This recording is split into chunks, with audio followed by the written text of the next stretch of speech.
in my work, I sit with people every day who are trying to make sense of their lives, right? Whether that's marriage struggles or parenting challenges or health concerns, faith questions, dealing with regret, dealing with resentment, dealing with indecisiveness, uncertainty about the future, um, career challenges and struggles. It's a lot. And one thing I realized is that information alone doesn't help people navigate life. Advice alone isn't enough either. You know, um, I think what really truly carries people forward is just connection and the belief in a higher power, really, that oversees our struggles, always reassuring us that we are never truly forsaken. Without this, without faith, I'm not sure if I could do it. I, in fact, don't think I could do it. I know I couldn't find much meaning, well, in much of anything, like I, to me, it's everything. It's everything. And maybe I could say that, if you're someone that's listening to this and think, like having a faith is kind of foreign to me. I don't even, I don't know if I can relate to that, Luella. I hope you can find it because, I mean, in that sense, I feel graced with it.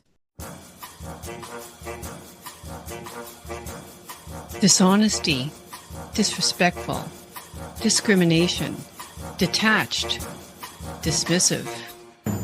That's it. I'm done. Relationships can be messy. Are you having trouble with your personal or professional relationship? Not to worry. As a relationship therapist and coach for over 25 years, I have a lot to share, and so will my guest experts. Let's get smarter in our business and personal lives so we can be our best selves. Now, let's get on with the show.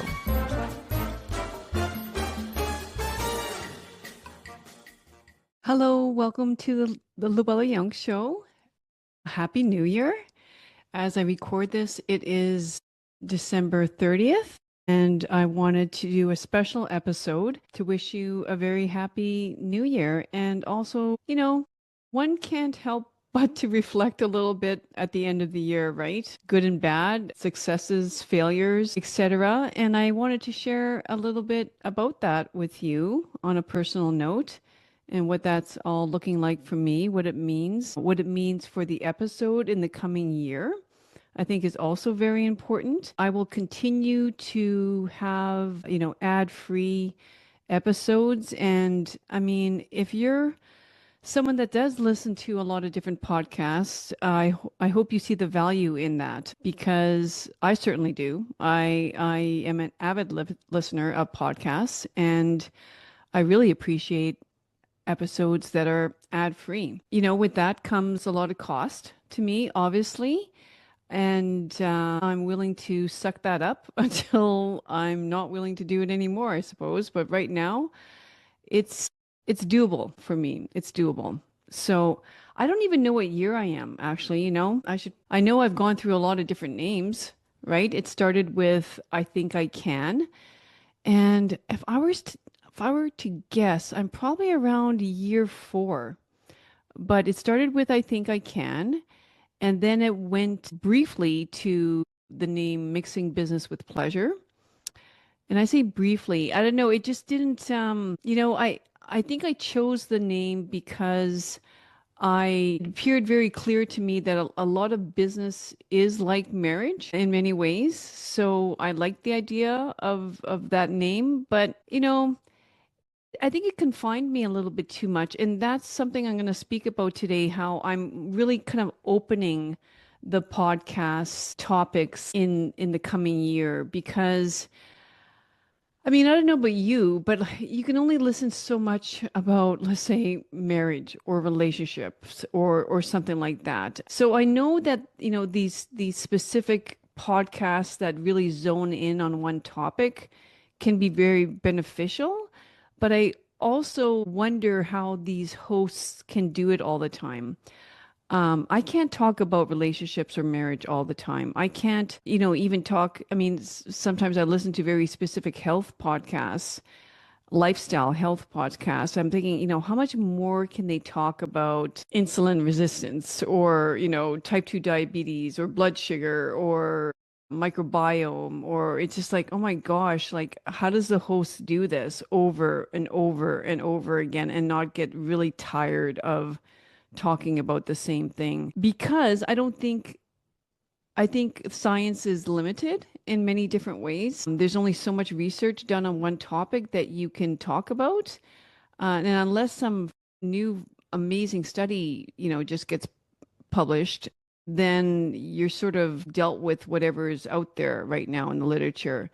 Whereas a podcast that has more to do with life experiences, I think has a lot more to offer. And that's the direction I want to go towards. So yeah, right now, as I record this, at the end of the year, I realize I'm not really in the space of resolutions, but more like or big promises or big declarations of what I'm going to do in 2026. Instead, I wanted to talk a little bit about what I've been noticing lately, both in my own life and in the lives of the people I work with, and how that's shaping the direction of this podcast in the coming year. I'm 57 now, actually not that much longer. I'm turning 58. It's in February. And I say that very matter of factly. I'm not trying to make a point about age, but I do think there's something that happens as you get older. And anybody that's hit, well, I was going to say anybody that's hit 55 plus knows what I'm talking about. But you know what? I hear 30-year-olds tell me like I'm having a bit of a breakdown because I'm reaching 30. So it's very you have to take it all in, perspective from it 30 seems daunting for somebody who's 29. I think at that stage you're thinking I should have it all figured out by now. I should have a lifelong partner. I should be, thinking about of buying a house. And you put all this pressure on yourself. And I think we do that probably at every age. In 40s, you're just trying to survive. I think I've said it before, I'll say it again. That decade, 40 to 50, I think would have to be one of the most challenging decades. So I'm sorry if you're 39 right now, like brace for it. There's a lot of biological changes happening in your body. It could be the age of menopause. It could be the age of, becoming infertile. It's often an age where you're sort of in the rinse and repeat cycle of life, and it seems very purposeless and overwhelming, redundant. And you really start wondering what life's all about. Yeah. So then, maybe you hit your early and you're really trying to find what life is all about and perhaps having a midlife crisis. But, you know, then you get over that and then maybe you start enjoying life a little bit more. That's how I like to think about it. Anyway, so I guess I'm in the enjoying life a little bit more. And I think it shows on the outside in the sense that I really don't give a hoot about much anymore. I don't really care about what people think of me. And it's not in egocentric way, like, take me or leave me. It's sort of like I don't really care about what you think of me. I don't mean it like that, but I'm not so worried about other people judging me. I'm more like, you know, that's interesting that you think of me like that, or that's yeah, but it's sort of like that's one person's perspective, and everybody's so individually different in what their needs are, what their norms are, um, that that's just one person in this world or maybe one little group. I'm not going to worry about it. So that's how I'm feeling. And although I'm saying, it's you're entering a bit of the glory years post 55, yes and no, because your body stops functioning maybe as a once well-oiled machine did. you're a little bit more fragile in the sense of one late night can set you off for the next 48 hours sort of thing. Or what I noticed actually, I recently had a 1 week vacation and I remember like, having the same vacation, let's say 10 years ago. And usually like sort of, after like 5 hours of plane travel or whatever, like and then starting, you're starting to eat a little bit differently because of the culture. But usually by about day three, I'm like, okay, I'm back to normal. Like I feel great. I feel, yeah, good. Now it was more like day six that I felt like that. And I was like, oh dear, I have 1 day left here. And I'm just sort of starting to feel normal. So now I can begin the whole thing again, upon return back to Canada. But hey, you gotta laugh about that. It's just like you wake up and it's like, oh, okay, I gotta do some stretching here. I gotta do some back exercises or whatever that might be. May need to get a few more massages at this stage of life and a few more chiropractor visits. But hey, yeah, you gotta laugh. I mean, you can't cry. So you just gotta keep on moving. You gotta keep on eating well. You gotta keep, building lasting relationships, which is what I'm going to talk about here a little bit more. Yeah, slow down, smell the flowers, and be thankful for every single day that you have. So, yeah, don't be fearful, but just take value in what you have and start paying attention to what you have because it is precious. Things change upon the minute, right? Like I always say, your life can change drastically in seconds through a phone call that you receive, a text message, an accident that you have, right?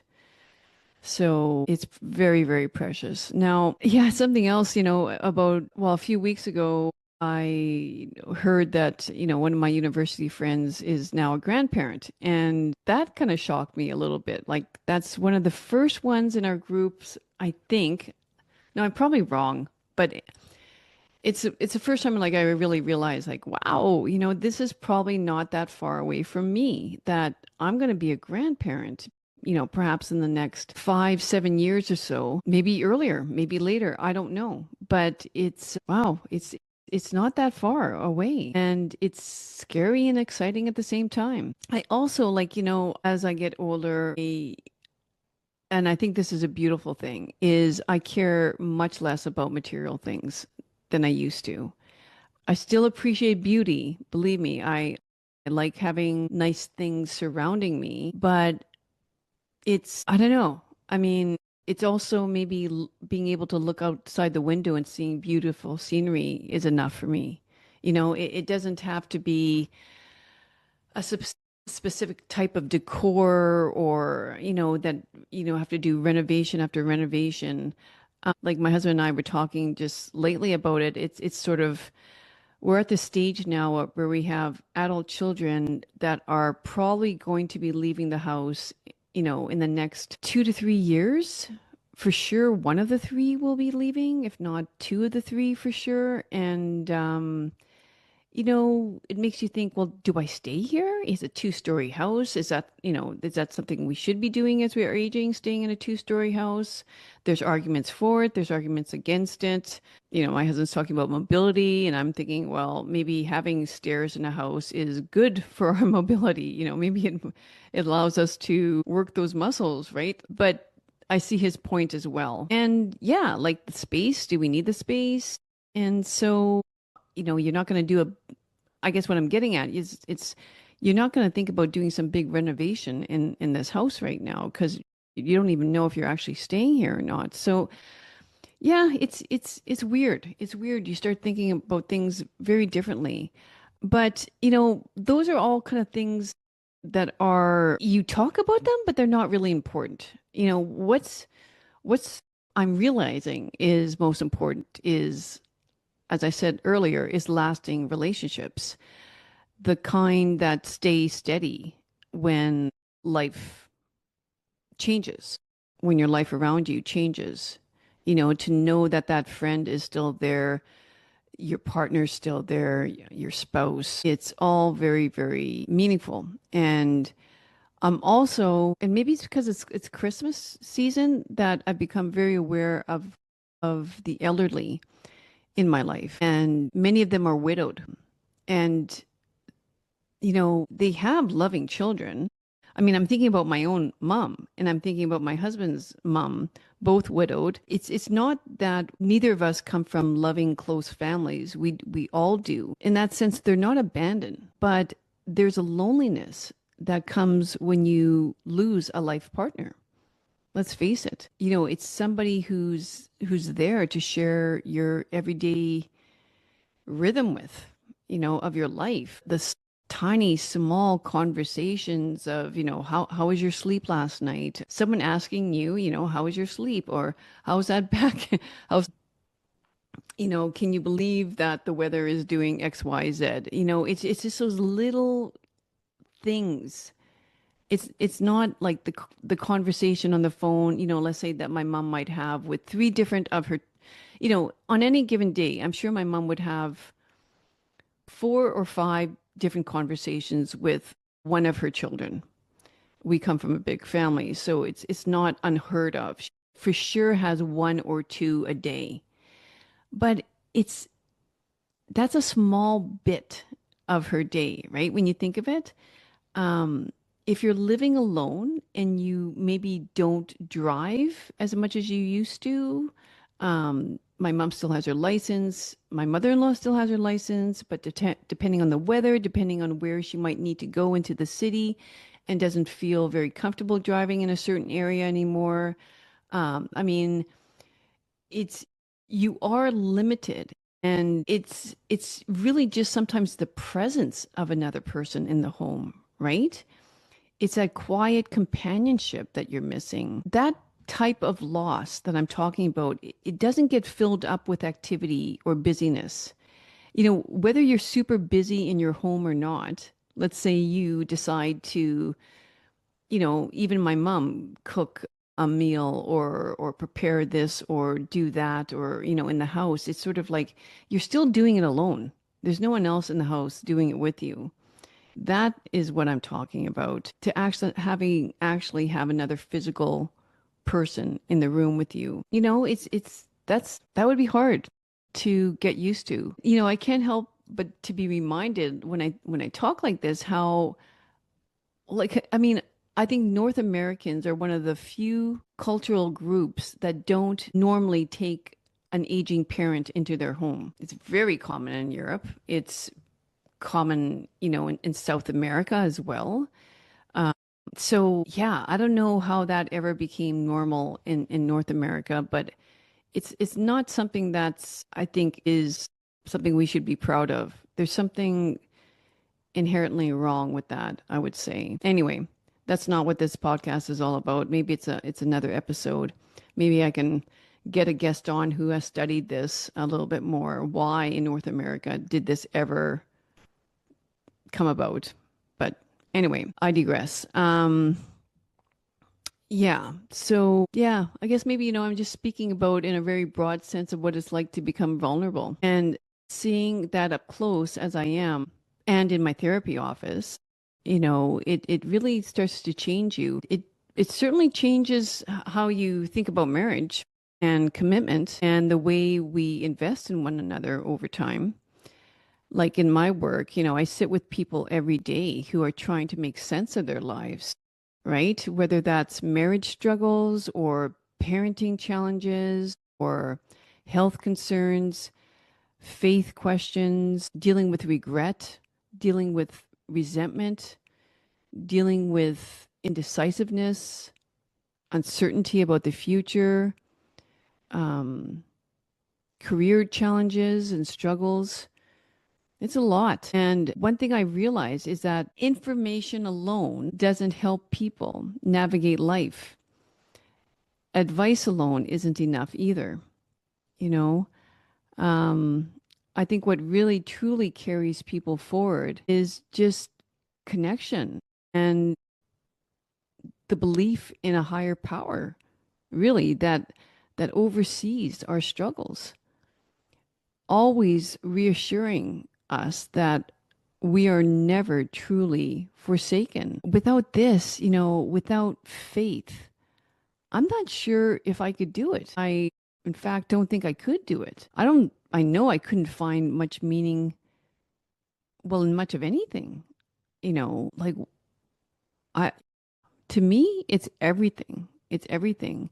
And maybe I could say that, if you're someone that's listening to this and think, like having a faith is kind of foreign to me. I don't even, I don't know if I can relate to that, Luella. I hope you can find it because, I mean, in that sense, I feel graced with it. I have a very strong faith. I didn't always have that. I didn't really pay attention to it much, to be honest with you. There's part of that, my life that I just sort of, I parked it somewhere, I think mid 20s, probably around the time that that I had graduated from my master's and my life was beginning. It's it's crazy because it's probably the last thing you think about when it's the most important thing part of your life. Thank God I was blessed with finding my husband who is also of the same faith as I, and it's made us get through some really, really challenging parts of our lives. If we didn't have that foundation, I really don't think we would have been together. It was the one binding thread, I think, that kind of brought us to our senses many times when life gets crazy and we get distracted in many other ways.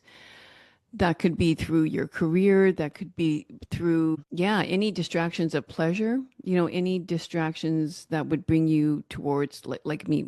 I always say the four, biggest distractions, maybe the four, yeah, that could take us away from our faith and what's most meaningful in life and really skew our perceptions are wealth, power, honor, and pleasure.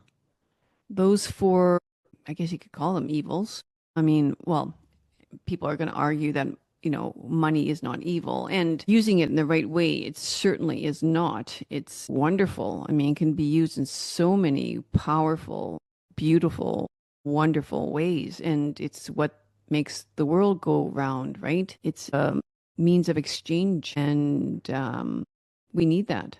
But yeah, it can really ruin people as well because with more money, you often have more honor and you often have access to more pleasurable things. Anyway, back to this whole reflection and what I've noticed in my through my career, my privilege of being a therapist and hearing people's stories is that a lot of what I know now did not come from training or textbooks. It came from listening. You know, it's not only in my therapy room, but paying attention in any room, probably shutting up more and listening more is a good piece of advice for anybody out there. When you live long enough, you see that patterns repeat themselves both in myself and in others. Yeah. So now when I experience suffering, for example, instead of complaining, well, and let's be honest, I mean, we all get weak at times and it just feels good to complain. And I'm as guilty about that as anybody. But now I try to instead ask the question, Lord, what are you trying to teach me here that I am not seeing? Maybe I'm refused to seeing. I don't know. I don't think we have to try to find meaning in all of our suffering. That's not what I mean. Because sometimes there is, well, there's always meaning in it. But to say that we're going to see it in our lifetime, I doubt it.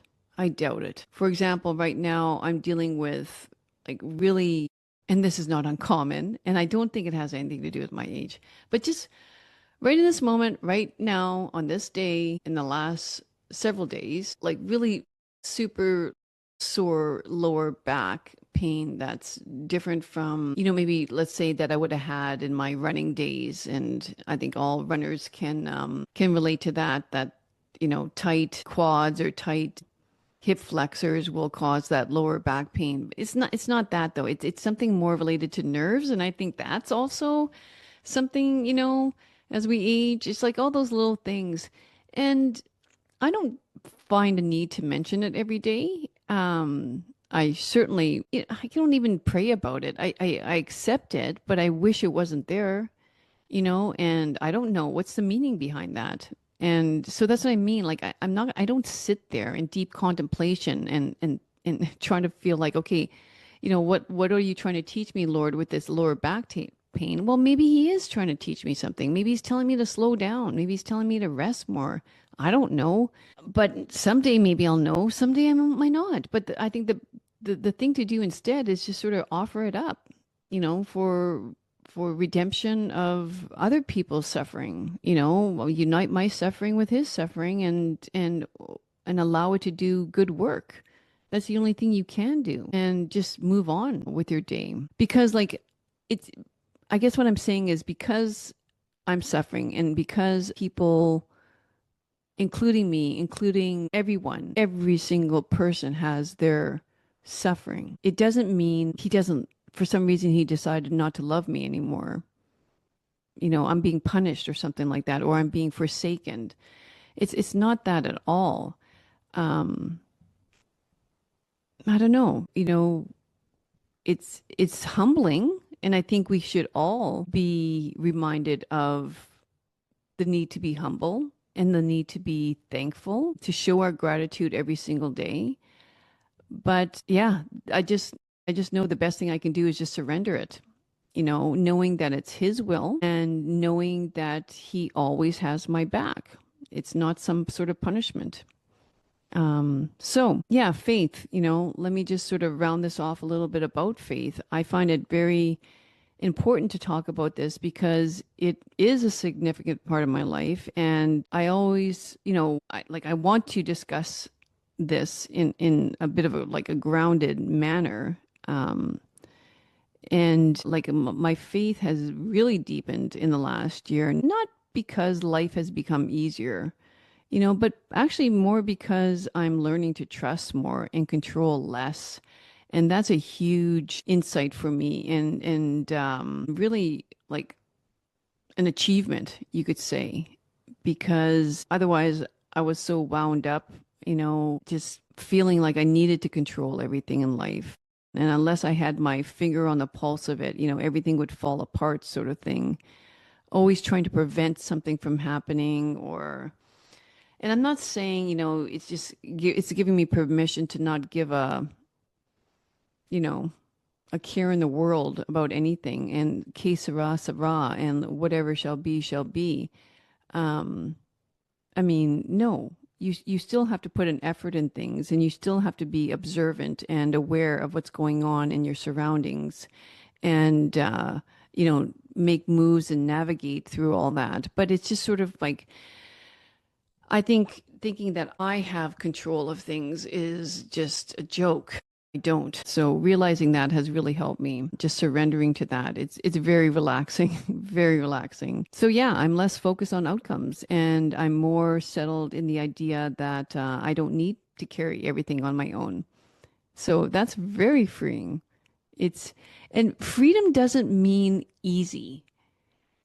Freedom means I just like I equate that to, let your will be done, Lord, because um I'm I'm nothing, I'm really nothing and I trust you. I trust that you are taking care of things and you know what's best. And as we say in the Lord's Prayer every single time, thy will be done. And it's actually believing that and accepting it. That to me is freedom. Let my hands off the reins. It's a very freeing thought. So yeah, that helped me, move through my days quite more easy and carefree. It's changed how anxious I feel. It's changed about what I worry about and has changed what I don't, worry about anymore. And on simplicity and pace, I've also noticed how drawn I am to a slower way of living. Like I feel myself looking more into the cultures that prioritize meals, meals in general, just good nutrition and taking time to make sure you have good nutrition to sustain you through the days and the weeks, but also including the whole family in the meals. And I've talked about that. I've written about that before, the importance of that, having the one time of your day where your family comes together. I don't think that's a big ask. I don't think that should be a big challenge. If that's a big challenge, you need to change something. And don't tell me, oh, no, yeah, but this sports person or, this kid with that sport, this, whatever. It's, no, come on, you can do it if you really care about it. And, the conversations around the meals, are you giving thanks before every meal? Relationships that come from sharing and caring. That's what I'm find myself longing for and making time for.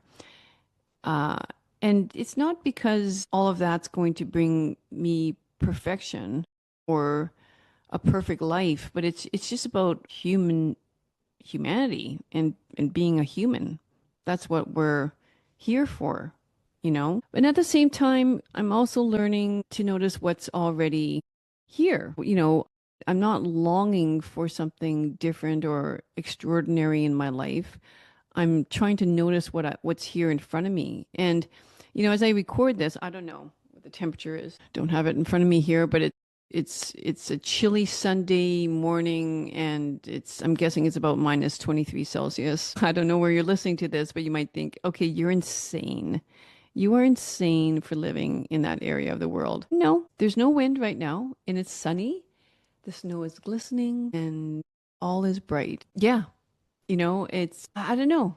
I have a warm home. And when I go outside, I dress for the weather. And I don't think there's anything else that really needs to be said about that. You know, it's pretty straightforward. So, yeah. And it's not gray, it's not raining. I don't get wet when I go outside.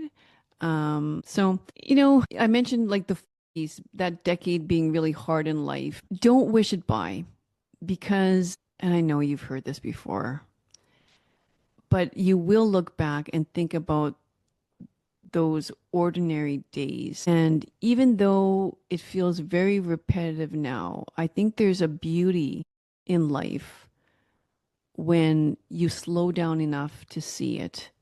If you have a child right now that's still willing to hold your hand when you cross the street and they're not too tough and independent to do that on their own anymore, there's something special about that. If you have a little one who is chewing on their little toes right now, right? The way they used to grab their little feet on the change table and playing with their toes and stuff like that. Value that, the excitement at Christmas time, for little ones.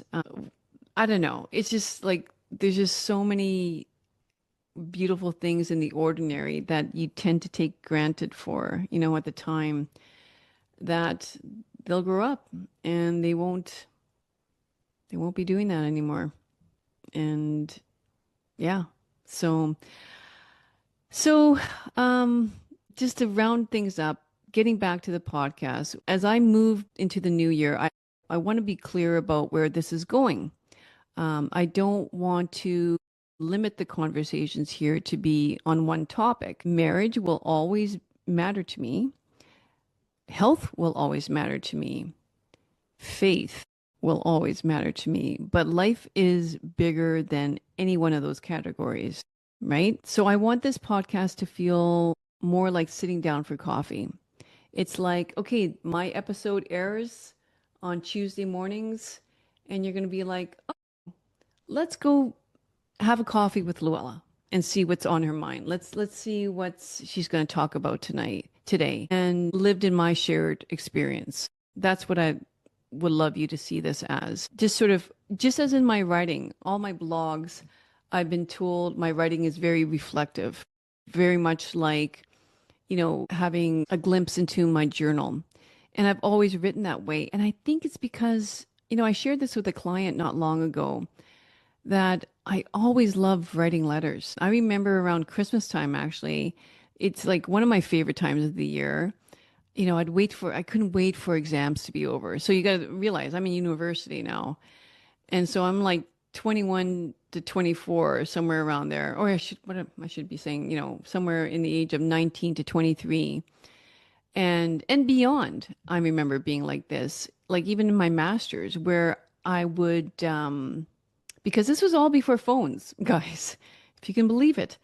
I was only a young mom when I got a hold of a phone for the first time. But anyway, when exams were over and the pressure was off, or if I was working, I'd get the Christmas break, the tree would be decorated, the music, the Christmas hymns and songs would be playing in the background, and I would get out a paper and pen and start writing letters to friends, like mainly friends that were overseas or that I wouldn't have met somewhere on a trip. And I love that. I write pages and pages and pages.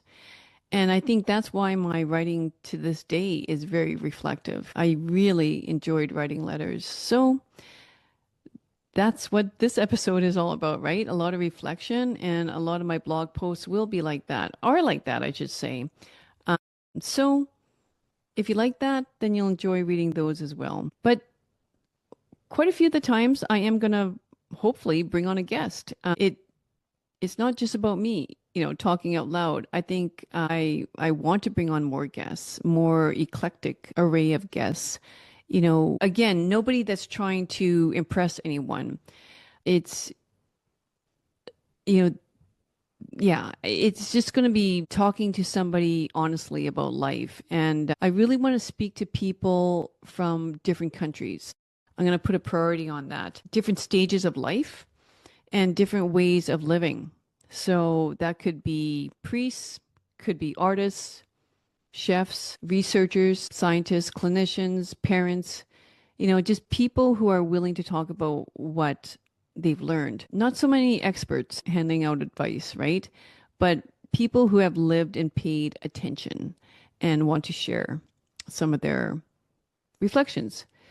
So, I hope, is that this podcast becomes a place where you feel less alone in your thinking, and maybe a time where you feel less rushed and less pressured to have everything figured out, because we're going to learn on these episodes, throughout these episodes, and really for you to feel more grounded and more, and come into a realization of what really matters in life. So let me also take this time to thank you for a year or more of listening to me babble and, be distracted often and using a lot of and what's the other common filler? Oh, I hate saying it because now that pointing it out, maybe you'll notice it even more. But I tend to say, a lot, something that I need to work on. But yeah, thanks for being here. I really appreciate it. And maybe if you're listening and you're on holidays and things have slowed down and you're not rushing off somewhere, that you will just stop and take the time to leave me a review. It would be wonderful. I really feel fortunate that you found your way to my channel, to my YouTube channel, to my website, to this podcast. And as we head into a new year, I'm looking forward to like I said, widening these conversations and seeing where they lead. All right. Have a wonderful, blessed New Year's celebration, and wishing you all the best in 2026. I'll meet you back here in January. All right. Bye-bye. Thanks for tuning in to this episode. Remember that you can watch the full episode on YouTube, where I plan to hang out the most. Your feedback and suggestions for future guests are incredibly valuable to me, so please don't hesitate to post a comment. You are an integral part of this journey.